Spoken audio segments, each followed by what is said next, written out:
This is Rob Temple for Boxing Social in association with Betfred. Delighted to be joined, as always, by Adam Smith. We're here today at an already quite packed Anthony Joshua, Andy Ruiz press conference here in New York. Adam, how you doing? Very well. What a beautiful venue as well on the Upper West Side. Gorgeous part of New York. In this old theatre, which is terrific, isn't it? Very ornate and perfect setting for a huge happening on Saturday night at the Garden. Anthony Joshua and Andy Ruiz come face to face for the first time. They've been kept apart all week. Listen, they're both nice guys, but it is business, so it'll be interesting to see what happens. Now, it seems like this whole week we've talked about fights that aren't happening, could happen. Let's talk about this fight.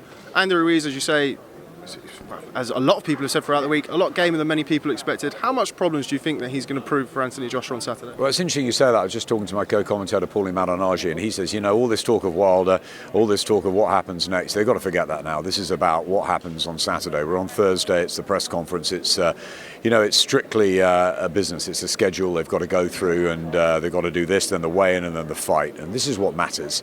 I think Andy Ruiz has got nothing to lose, and that's the big worry for AJ. He's got everything to lose. I mean, this is the American debut. This is the big showcase for New York in Madison Square Garden. It's the perfect launch pad for Anthony Joshua here. You know, we look back at Wembley when he fought Vladimir Klitschko. That was the acid test. That was a huge fight so far he's had in his career. But in many ways, this is as important because first impressions are key in America. Always have been, always will. And I think that he's got to concentrate on business. And Andy Ruiz has got no pressure on him. So, look, he's had 5.5 weeks since Jarrell Miller, that fight fell apart. And he was obviously fighting in camp for the Dimitrenko fight, so he's in good shape. He says sparring and everything's gone perfect, and he's got no pressure. And he keeps telling me, everyone's writing me off, everyone's giving me no chance at all. He said, I'm going to prove every single person wrong. I'm going to be the first Mexican to become a world heavyweight champion. He's utterly confident, and I think he'll fight like that, and I think he'll give it everything he knows how. Whether that's good enough, whether that's enough against an elite fighter like Anthony Joshua, who's got all the technical advantages, all the physical advantages, and the power, I worry for Andy Ruiz in that. But I tell you what, he's going to really go for this, and I think the body shots are going to be interesting if he can upset, rattle Joshua early, as we've seen happen with Dillian Whyte, with Alexander Povetkin. There have been times where AJ has started slowly. Joshua has to get off behind his jab, he has to get centre ring, and he has to back Ruiz up quickly. I think if he does that, I think it becomes a good night for him. If he doesn't, there could be some early problems. Let's just talk about that. You mentioned something very interesting. Mexico, in its great, rich history of boxing, they've had some of the greatest bantamweights of all time. You've got Julio Cesar Chavez, the greatest light welterweight of all time. How big of a deal would it be to have a Mexican world heavyweight champion, considering how big the sport is in that part of the world? It would be incredible, wouldn't it? Astonishing. The Mexican fans are, well, we think the British fans are amazing. The ones that followed Ricky Hatton here, Lennox Lewis, the ones that have sort of were there for Froch Groves and obviously for all the AJ fights, packing out the stadiums back home. But the Mexican fans are just second to none. They really are. Cinco de Mayo recently in Vegas for Canelo Jacobs. I've been around a lot of those Mexican fighters, Marco Antonio Barrera, Juan Manuel Marquez, Eric Morales, all through the years, and they've had an enormous support. It's more than just a sport in Mexico. Boxing is so vital to the way that the country goes about its business. Its heroes are, because they've come from the tough backgrounds. They often turn pro at 13, 14, 15, and they go from the hard school. They're not necessarily the amateur stars, but they learn how to fight hard and early.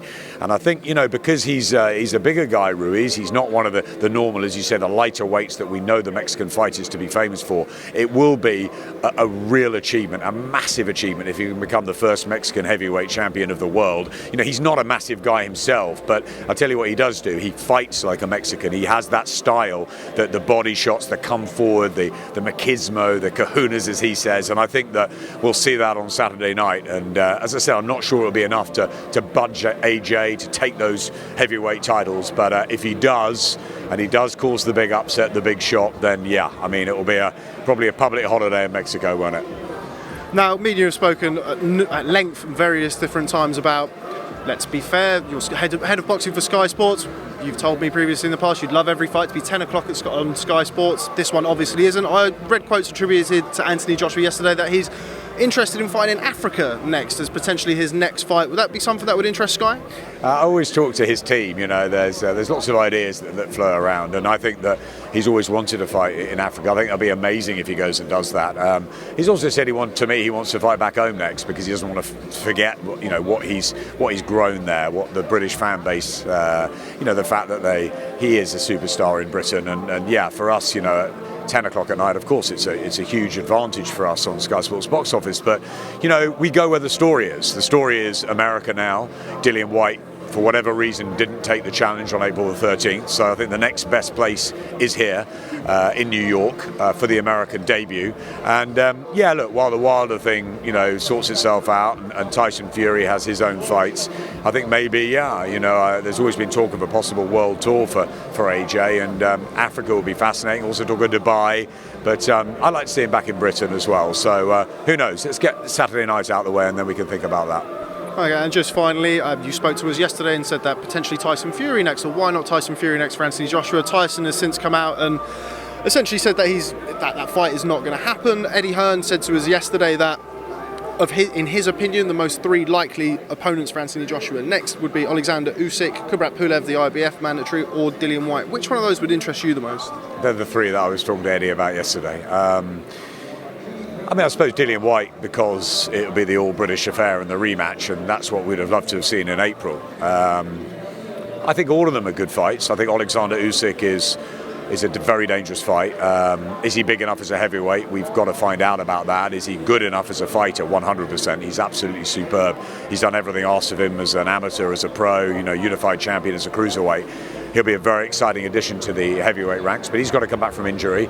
I think Kubrat Pulev is probably the most likely, the mandatory. He's also a big guy, and I think if he's going to be looking at Wilder and Fury in the coming months or next year or two ahead, maybe he needs a big guy. Andy Ruiz is not; he's a different size. So I think Pulev might be an interesting one. It's a tough fight, but Dillian probably if it was in Britain, and if it was in Africa, as you're suggesting it might be. I don't think it really matters too much because that's going to be an incredible spectacle. But whoever it is, it will be a top name, and he needs that, but he's got to beat Andy Ruiz first.